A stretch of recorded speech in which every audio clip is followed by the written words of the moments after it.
আমাদের আঙ্গুলের এখনও দাগ মিশে নেই, কালির দাগ। এর মধ্যে আমাদের মধ্যপ্রাচ্যের যুদ্ধ কিছুটা আমাদের অর্থনৈতিক চাপ সৃষ্টি হয়েছে, আমাদের জ্বালানি কিছুটা সংকট তৈরি হয়েছে।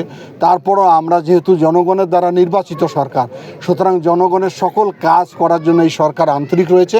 বিশেষ করে মাননীয় প্রধানমন্ত্রী প্রতিদিনেই আমাদের সঙ্গে যত বিষয় আলোচনা করছেন, আমার মনে হয় যে তার নেতৃত্বে বাংলাদেশ একটি আগামী দিনে সুন্দর বাংলাদেশ, মানবিক বাংলাদেশ, গণতান্ত্রিক বাংলাদেশ আমরা করতে সক্ষম হব। দুর্যোগপ্রবণ দেশ হিসাবে চিহ্নিত হয়েছে। পৃথিবীর মধ্যে যে 10টা দেশ আছে অতি ঝুঁকিপূর্ণ, তার মধ্যে কিন্তু বাংলাদেশ একটি।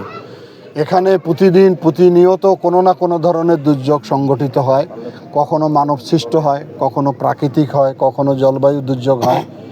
এবং বিশেষ করে যারা গরিব অসহায়, দুর্যোগকালীন তাদের সবচেয়ে বেশি কষ্ট হয়, শিশু নারীরা বেশি কষ্ট পায়। এ কারণেই সরকারের এই প্রকল্পটা হচ্ছে যে মাল্টিপারপাস ইউজ হবে এই সমস্ত ইমারতগুলো, অর্থাৎ এখানে শিক্ষা কার্যক্রম যেমন চলবে, যখন এই এলাকা বন্যা আসবে, ঘূর্ণিঝড় আসবে, টর্নেডো আসবে, যে কোনো ধরনের দুর্যোগ হোক না কেন, তারা এখানে আশ্রয় গ্রহণ করবে আর কি। সেইভাবে এই বিল্ডিংয়ের ডিজাইন করা হয়েছে। আর বাকি সারা বছরেই এখানে স্কুলের কার্যক্রম পরিচালিত হবে।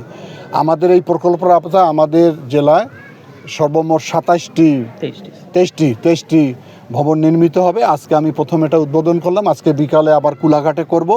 পর্যায়ক্রমে আমাদের মন্ত্রণালয় থেকেও এই ধরনের দুর্যোগকালীন আশ্রয়কেন্দ্র আমরা নির্মাণ করতে যাচ্ছি। এটা আমাদের স্থানীয় সরকার মন্ত্রণালয় থেকে এটা করা হচ্ছে। আমি মনে করি যে এতে করে এখানকার শিক্ষার পরিবেশ যেমন তৈরি হবে, বিপদকালীন মানুষের আশ্রয়স্থলও তৈরি হবে।